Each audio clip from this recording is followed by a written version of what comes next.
Hi, welcome back to AnimeCons TV. I'm Patrick Delahanty, and you're watching our year in review episode for 2018. I'm here, as always, with Doug Wilder. Hey guys, looking forward to talking about this year. Elizabeth O'Malley. Hi guys. And Shiva and Sketch. Hey everybody. Hello.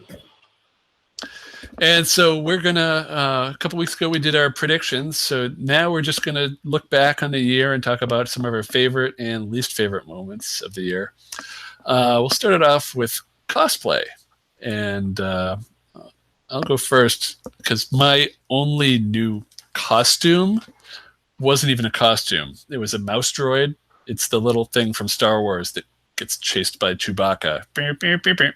Now, of course, we need to show people how this is actually going to work. So why don't you drop this bad boy on the ground, and we'll get Burke with his wonderful little hallway camera, because he's going to be your eyes.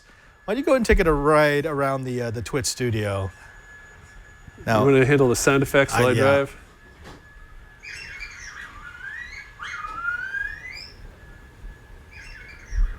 Now, one of the upgrades that we definitely have to make to this is at some point you're going to have to add an FPV system to this, because it's going to make it a whole lot easier to drive if you can actually see out of the front.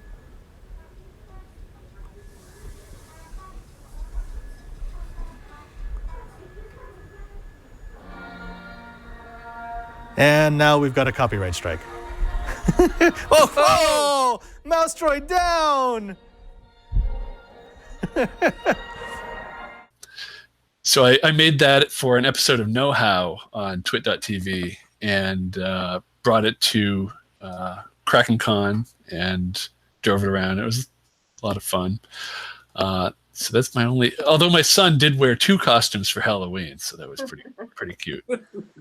But all in all, this year I went to 8 conventions, which is down I think I went to 13 last year, so that's down a lot. One of the 9 conventions if you count the virtual attendance of BlizzCon. But when you have a baby, you can't go to quite as many events. And so when we go to Sketch, how many conventions did you go to? And tell us about your favorite cosplay. 2. Because even though we also have a baby, Patrick still kicked our butt. I want to point out, Caden went to 3 conventions. That's awesome. So maybe went to more than we did. Yeah, we went to Anime Boston since it's local, and then we were gifted babysitting time with the grandmas to go to Dragon. So that was awesome. My favorite costume that I made this year was my Lord Braska from Final Fantasy X. We kind of make a new summoner every year. We kind of made them all. Kind of made all in all. It's one you don't see, and it surprisingly was very comfortable because it reminds me of a Chewbacca costume, because they kind of like do mesh with fur. I just had a bunch of petals screwed together, so I had nice airflow underneath the petals. So I didn't get too hot considering it was made like a quilt. Yeah, you kind of made them like a big blanket. It was really cozy. Yeah. And then I made yet another Final Fantasy X stave. Well, yeah, you have to have your stuff to go with it. Yeah. So we have pretty much all of those at this point. I made Lulu from Final Fantasy X, which had been on my list not for a long time, but I found like some of the perfect materials for it. So it kind of like I had to make it at that point. I was going to make it for Anime Boston, but I didn't finish it because with 2 people and 1 kid, we had to decide who got to sew and who didn't. So you finished yours and I had to wait. But what was awesome is we got to do a photo shoot with them, and our son got to cosplay with me as Lulu's son, and he did his first photo shoot. So that was really cute. Aww. Yeah, and he did great. Yeah, he didn't mind having a hat on. It was weird. Or smiling for the camera. It was fantastic. And Elizabeth, how many conventions did you go to, and favorite cosplay? I went to, I've been to 8 so far. My 9th one will be PAX Unplugged next week. At this time of filming. By the time this airs, I will have already gone to PAX Unplugged, which I've never been to. That'll be my only new con this year. I'm really excited. My favorite costume was I finally made Zelda from Breath of the Wild. Well, her default outfit, I had already made her white dress. So that was a lot of fun. I have yet to actually wear that to a convention. I work for a photo shoot. I'll probably wear it to a couple conventions next year, but Zelda in Breath of the Wild is like my favorite version of Zelda ever, so I was really excited to make another one of her costumes. The white coat is next from the DLC because I have a problem. Seems like every time I go onto Instagram, you've got pictures of some new costume. How many costumes did you make this year? I only made like 10. Oh my god! Only 10. Oh, yeah. Okay, I want to point out I made 0 actual costumes. not and they were pretty, except for I think my Fire Emblem costume. They were all pretty straightforward. So yeah, 10. All right, Doug, can you top that? No, I can't. I'm not even gonna try. But I only did 6 conventions this year. I had a 7th planned, but unfortunately I had some health issues, and I was really bummed to miss it. So I don't know what happened other than I was just doing a lot more with 501st. I finished one costume for that. I finished my Empire Strikes Back Snow Trooper, which I'm waiting for it to snow here and my health to finish back up so I can go play in the snow and get photo shoots there. But the one convention costume I finished this year was such a stupid little idea, but I love that came together. I did a character from the original Mobile Suit Gundam called Tamura, which most people don't know his name. He is the cook of the main white-based ship in the original Gundam. He shows up in one episode and complains that he needs salt to help make the meals for the community. And it's a stupid little episode. And I just, put out the call to a friend to say, hey, can someone make this shirt I need for it? And my friend Colleen came to the rescue.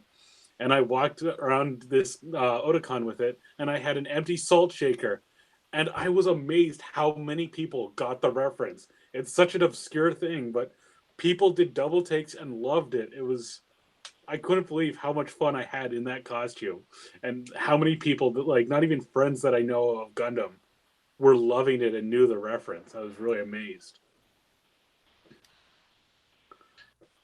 And I love the photo shoot you did, the quick little photo shoot at Otakon. Yeah, it was, the scheduling was weird, but it was just kind of the Gundam photo shoot. They signed up, and it was people from like all the different eras, and everyone's like, "Well, we're all here together. It's maybe 10 of us. Let's just have fun and take random photos." And no one, like, everyone was really encouraging, and everyone really shared, like, let's have a good time together no matter what, because we're all here because we like Gundam enough to dress up as a costume, even though we're from all different series. And I got to hand it to the organizer and the people that signed up for the photo shoot. Everyone really worked together, and it was a nice moment as a fan. Now, what was your favorite moment from conventions in 2018? It's actually an Otakon one, and it's another mecha thing. I know, surprising for me. Who'd have thought? A couple of my friends, every year at a bunch of conventions, they do a panel they call Gatai, which is just looking back on classic mecha anime and stuff like that. And this was later in the evening, and they started talking about the movie Macross Do You Remember Love, which is, big one. And they started playing the clip from the movie where the title theme song plays. If those of you who don't know Macross, music is a key part of this plot. And it was so funny because you started seeing the panelists and then the crowd. Everyone that knew this was singing along, and like, half a panel room singing along to the song on, probably like 10 o'clock on a Saturday night at Otakon. And it was, completely natural. No one's like, hey, if you know the word, sing along. It just happened. And that's what made it so much more fun, was that everyone got into it. Elizabeth, what was your favorite con moment? So I'm gonna cheat and have two. One real quick is the Critical Role meetup at Dragon Con was a ton of fun. So of my 10 costumes this year, 3 of them are from Critical Role because they also have that as a problem. But that was a lot of fun. Is it Thursday yet? Almost. I met a lot of really cool people, and it was just so much fun. But my favorite moment, and I gushed about this back in our Anime Boston review, was the Sailor Moon Masquerade that they did this year, which was awesome. And I wish more people had gone to it because it was kind of like a pretty empty thing. I don't think people knew exactly what it was. But for as someone whose like gateway anime was Sailor Moon, the way they did it, where they had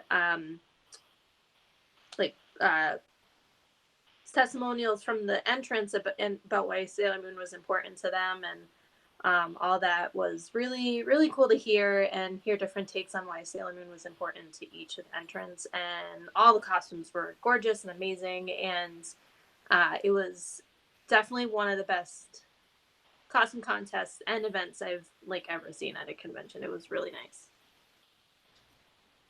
Cool. And Shiva, how about you? Favorite moment? So I think Sketch and I pretty much shared them this year. So one of them was when we were at Dragon Con. We, I think it was Friday night? Yeah, it was Friday night. It was late and we were heading to one of the parties. And as we were walking into the party, Peter Capaldi was just like chilling in the hallway.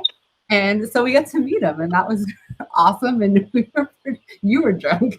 I think it went with Elizabeth telling Jess, that's Peter Capaldi, and then me coming around, that's Peter bleeping Capaldi.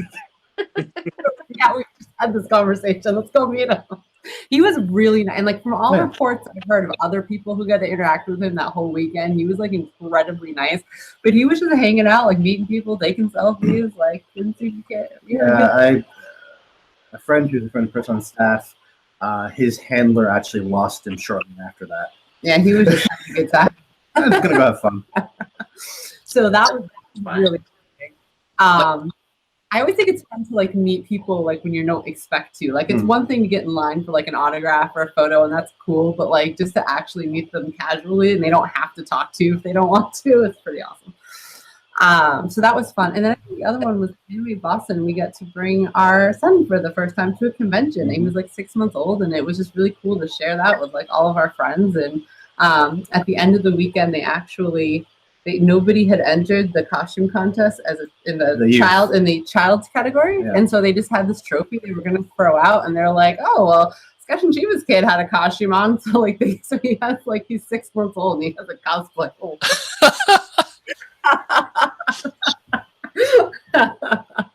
He was dressed as Totoro. He was. It counts, I guess. So it was a good year, even though we didn't do much. It was a good year.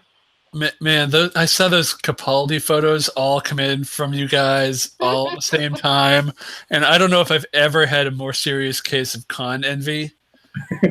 But I know if I was at Dragon Con, I wouldn't have been there. I would have been off doing something else and found it later and been really mad that I had missed it.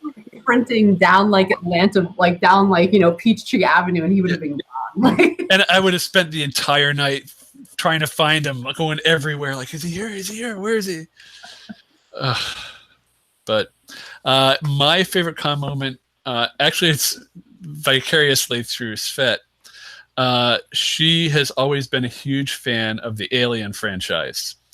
And one of the guests at Gallifrey 1 is Carrie Henn, who played Newt in Aliens. She was the kid, and there's the poster with Sigourney Weaver and holding young Carrie Henn with the big gun. And that was one of the movies Svet saw as a kid in Russia when she was too young to have seen that movie. But she has drawn Ripley and Newt in that pose quite a bit. There was one on her Instagram that she posted a year or two ago.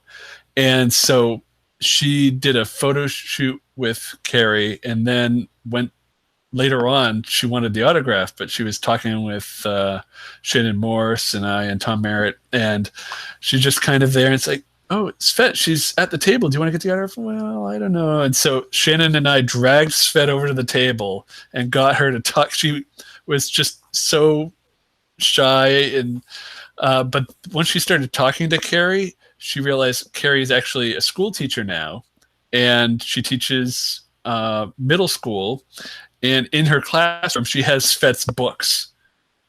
And that is so awesome. And so they made a connection there, and so Svet ended up sending some books off to the school, and she's got a bunch of signed posters, and including one that has the pose that she would draw all the time. So now she just needs to meet Sigourney Weaver. So, but yeah, just that whole interaction was amazing, and that's like a full circle story. Yeah, and so let's see, the least favorite moment. We'll move on to the next one. My least favorite moment of 2018 cons is probably a little bit inside baseball, and that's the treatment I got as press at Crunchyroll Expo. Because I applied for press, I don't know, it was like May or something. It was way ahead of time. Wanted to make sure I got in there, and didn't hear anything back. And so the deadline came, and I wrote to them. It's like, hey, I think I had let a month go by, and I wrote to them, hey, what's going on? I haven't heard anything. And they said, oh, well, we'll let you know after this date. That date passed. The application deadline passed. And finally I heard back, and they said, yeah, just so you know, we can't you can't record video at the convention because unions and blah, blah, blah. And so it was weird because it's at the same location as Silicon Valley Comic-Con and Fanime, and where Big Wow Comic Fest used to be, that I've recorded video at all of these, no problem. So, yeah, no video. So they said, if this is okay, then we can approve you for press. Well, fine, I'll take still photos. And so at the start of the report, I had to explain, well, here's why there's no video. But it was really upsetting to be there and see, like, all the signs didn't say anything about no video. They're just, yeah, don't take creepy photos and stuff. But there's nothing about not being able to take video. And so there's tons of people that aren't pressed just taking Instagram videos and Snapchat or whatever, but there I am with a camera like a dummy saying, all right. And so it was just really frustrating. And so I don't know what I'll do next year if they have that policy. We'll see what I decide to do, but boo. Sketch, what was your least favorite moment? A little more personal, and it's more that Dragon Con, there's just so much, but I just couldn't find an appeal to anything that was going on to leave the hotel room as much as I wanted to. No fault on Dragon Con, I just couldn't find anything I felt interested in.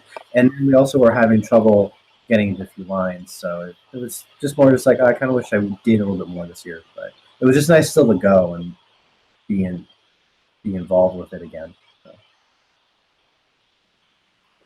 For mine, it was actually more specific. So at Dragon Con, one of my friends and I wanted to get into one of the Sesame Street panels. One of the big, kind of like the marquee guests there this year was like, you had all the original people from Sesame Street from like the 80s, like Gordon and Louie, and all the kids, all the ones we grew up with when we were kids. And we're like, that's cool. When are we ever going to see these people? We want to go to one of their panels. They had a ton of panels the whole weekend.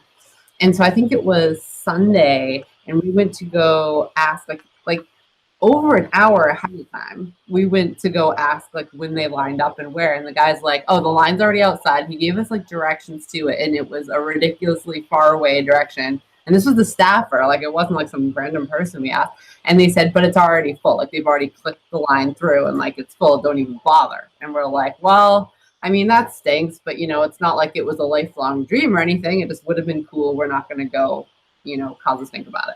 So we kind of went on with our day. And then later in the day, my sister-in-law said, "Oh, I walked into that panel 5 minutes in. It was like half empty." So I was pretty peeved about that. I was like, I'm never believing anything anybody tells me again. I'm going and checking. So that was really obnoxious. Oh, that sucks. Elizabeth, how about you? Well, mine's also Dragon Con related, and also Dragon Con panel related, but not anything that was their fault. The one thing I did really want to do was, so one of my favorite podcasts is Sawbones with, so now I can't remember, Justin McElroy and Sydney McElroy, and they were going to be on a panel about Sawbones. But then when I went and got in line, they said that they weren't able to make it. It was weird. They weren't like Justin and Sydney weren't actual guests of the con, I don't think. But the McElroy brothers were doing live shows in Atlanta the same weekend as Dragon Con, so I think they were trying to just get in where they could. But they said they were just going to be playing an episode of Sawbones, and I'm like, well, I can listen to whatever I want. So instead, I went to a different event, which was called, I don't remember the actual name of it, but it was something like End of the World Jeopardy. And it was a panel of scientists. They were all women scientists, which was cool. Each one of them had some kind of focus that was related to something apocalyptic. And it was a Jeopardy board. All these questions related to like how the world could possibly end, or like other like events that, you know, ended dinosaurs or whatever, and extinction events. And that was really, really cool. It's one of the coolest panels I've ever been to. So I wasn't able to see the one I wanted to, but instead I did see something that was super awesome. So it worked out in the end. Had some lemons, you made lemonade. Yeah. And Doug, what was your least favorite con moment of 2018? The big thing I noticed was I know I talked about this in my con report for Oda, was some of their scheduling was for panels was, I think they needed to do their homework more. The two things I remember is, again, these are friends that run this website, Gunpla 101. They applied for a panel called Gunpla 101. You know, it's their website that they run. Got declined. Someone else submitted a panel with the same name, Gunpla 101, and they got approved. Meanwhile, like in their description that they submitted, they didn't get approved, even though they're, and you'd think someone would be checking that out. The other thing that happened to them was they had a panel, like one of the last ones at the end of the day on Saturday. And then I had them on a panel with me first thing Sunday morning. So they had to basically get right out of their panel on Saturday, go straight to bed, and then get up first thing in the morning for our panel too. And it just, someone was kind of dropping the ball there on the schedule. And thankfully they made it. We had a good panel, but they were still a little exhausted.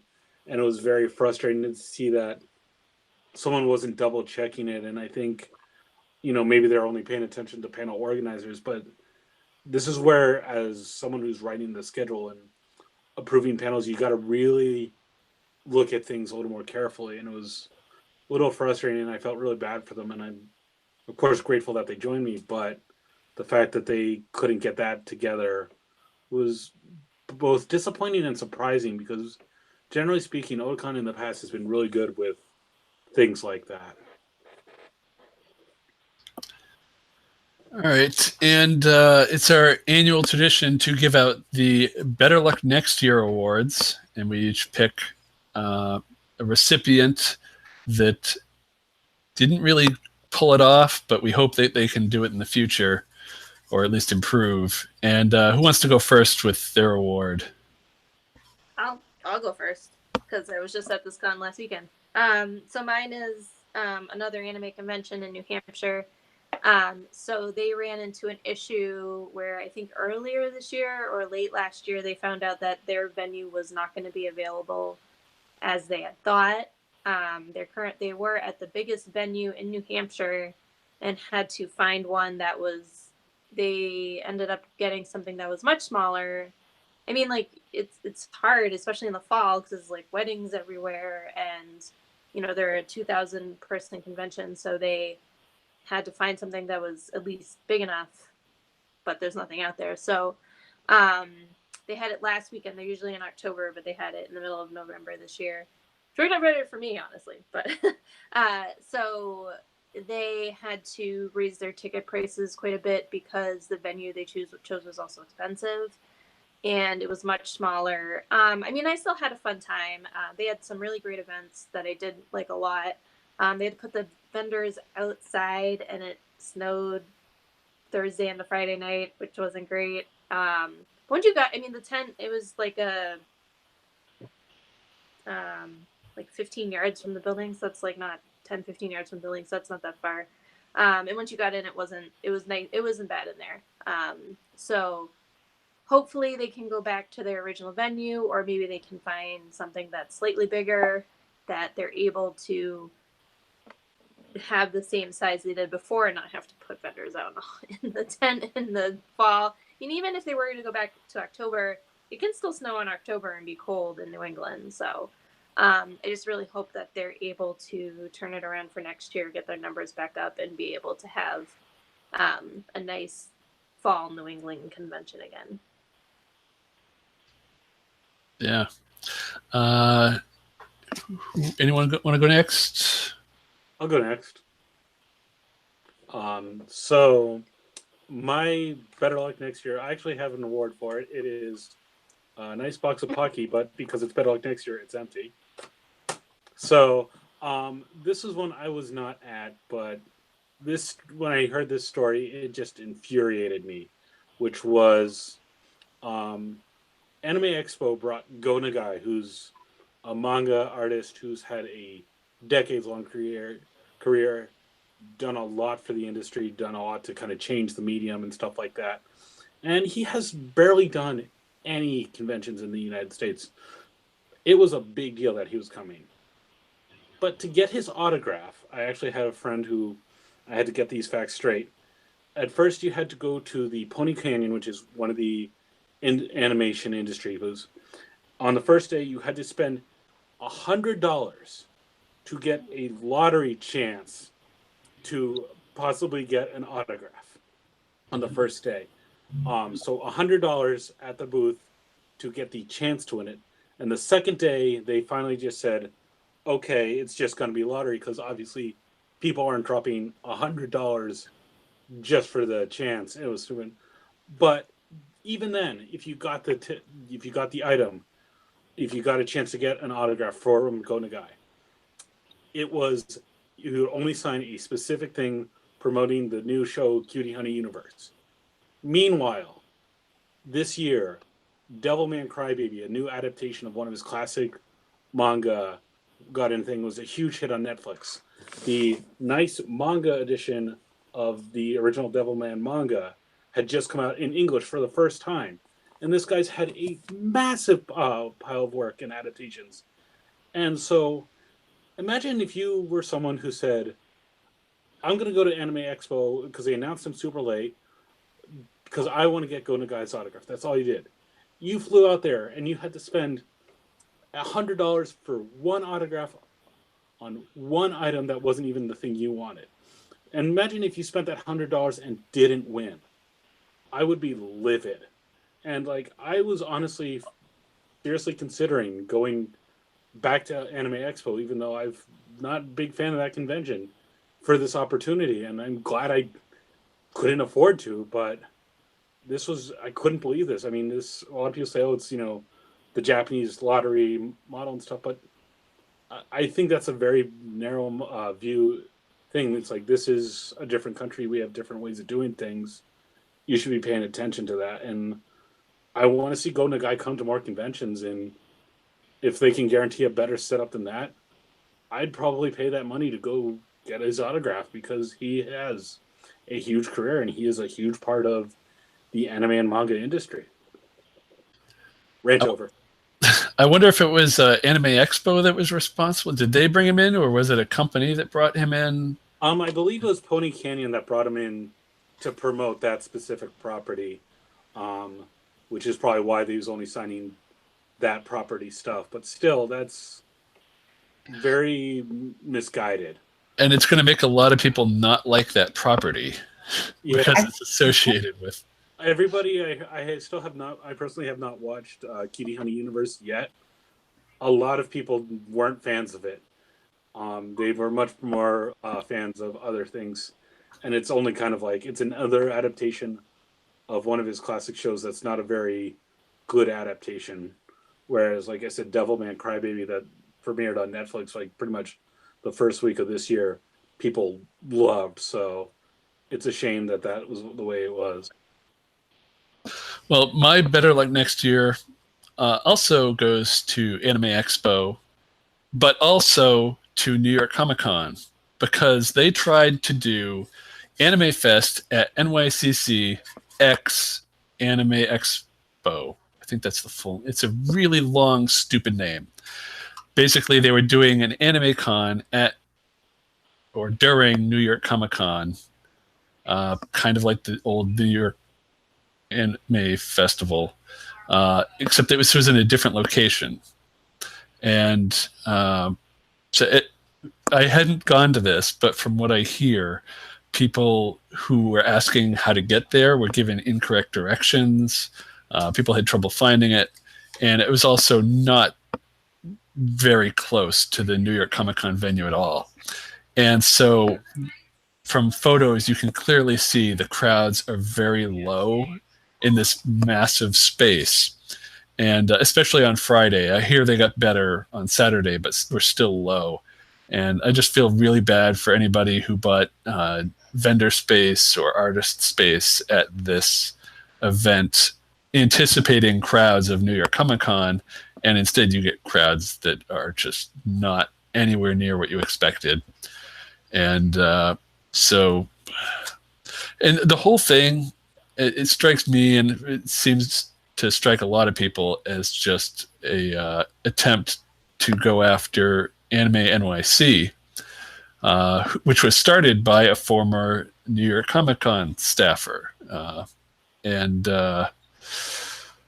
New York, or Anime NYC, put out a statement after the Anime Expo NYCC event was announced that was pretty good. But yeah, that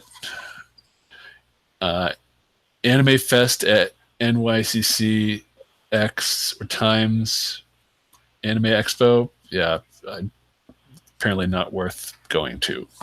Wasn't it also an additional cost for the ticket to that?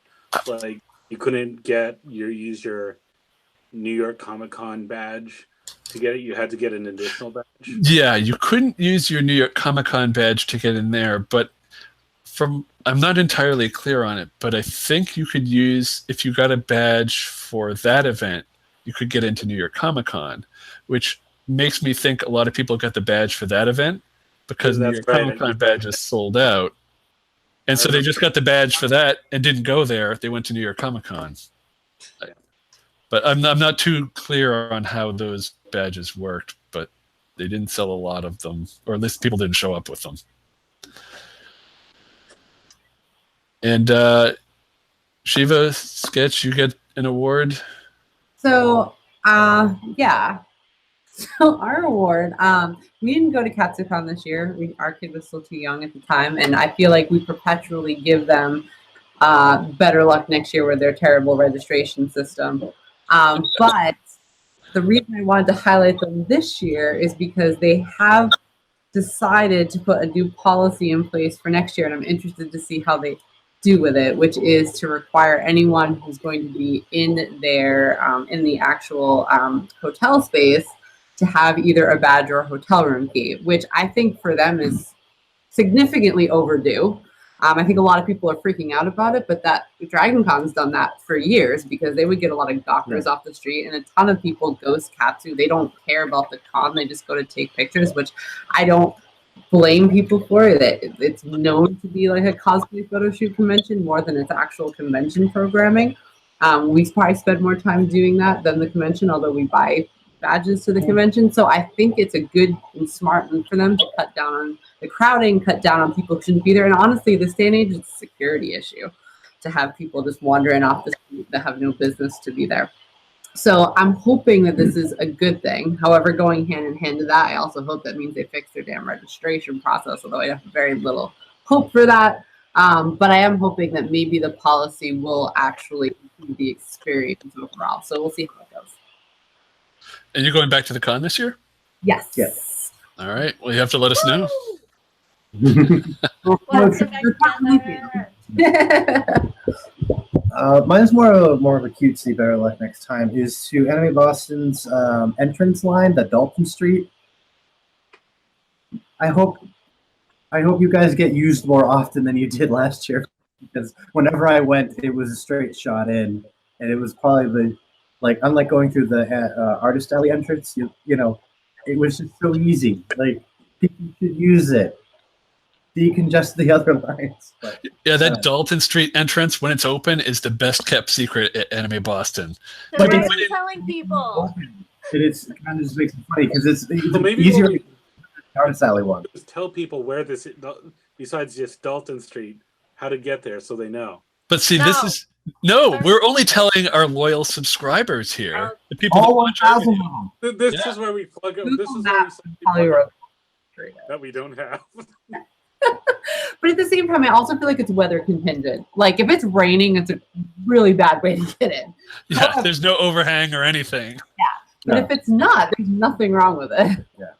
Also, this is my award. I forgot to show mine. No. All right, and so we'll end on a positive note with favorite con of 2018, and I'm going to give mine to Kraken Con 2018. It was the final Kraken Con, and everybody was a little teary-eyed. It was such a great convention. I wish you guys got to go to it. It always had so much fun there. It was, a small, medium-sized convention, very well run, and great people, so friendly. But the Bay Area is just terrible to mid-sized conventions. There aren't many places to have them, and the places that can hold those know that they're the only game in town, and so they jack up the prices. And they'd rather just get corporate clients. So unless you're a small con that could go in like a VFW hall, or you're a huge con that can afford whatever crazy union rates may come along, there's no in between. And so it's killing the market here for middle-sized cons. Last year, they lost AOD, which was in Burlingame, just south of the airport. There's a couple others that have disappeared too, but yeah, Kraken Con is the latest. But that was my favorite con, and I'm so sad that I can't go back. But at least we brought Caden, so he can always say he went to Kraken Con. Anybody else? Ours was Anime Boston this year. I think part of it was like a huge nostalgia trip for us because we met there and now we brought our son there, and that was just really cool. But they also had a really good con this year. I mean, we judge the Masquerade every year for the last few years, and they opened the Masquerade this year with like Japanese pop idol performance. It turned into like a rock concert for the first half of it, which was amazing and completely unexpected. I mean, we're a little bit surprised too because no one told us and we didn't look at the program. So we're like, why do we have to report so early? Oh, this is why. Front row seats. Well, a lot of people heard about how long it was and was like, how was it so long? That must have been horrible. It's like you missed the whole rock concert part at the beginning. It was a good show overall. They did a great job this year. Yeah, see, I can't pick that con because I'm on staff. Yeah. Mm-hmm. And Elizabeth, favorite con? Cool. I'm gonna pick the same one I pick every year, which is PAX East. I don't know. They do run a really good show. They do a really good job with their space in the DCEC. The area around there is a lot better than when the con first started. I think the only thing that could really make it better for me if it was in like May or June instead of March or April. But I played so many fun, awesome games. I did more board games and tabletop stuff this year, which was cool, which makes me really, really excited for PAX Unplugged, which is next week. So who knows, maybe that'll actually be my favorite convention. You mean it was a couple of weeks ago? Oh, yeah, it was a couple of weeks ago. Yeah. I don't know. Look at my Instagram to see if I liked it better. But no, I always have a blast at PAX East. Next year, I'm really excited because I'm going to go just Thursday and Friday. I wasn't able to go Thursday this year because of work. But I'm excited to go Thursday, Friday because I heard Thursday was like much less attended. So it'll be nice to go there and there not being as many crowds as usual. So yeah, that was definitely my favorite convention. And Doug, you want to take a stab at this? Yep. And a surprise to no one, mine once again was Otakon. But this year, I think they've felt more comfortable at the Washington Convention Center. Things ran more smoothly. I think both staffers and attendees knew how to get places.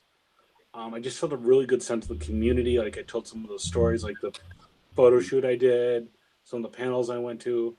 The dealer's room was amazing with that incredible Dragon Ball booth that just like, I still have trouble believing that that thing was real and I saw that at a convention.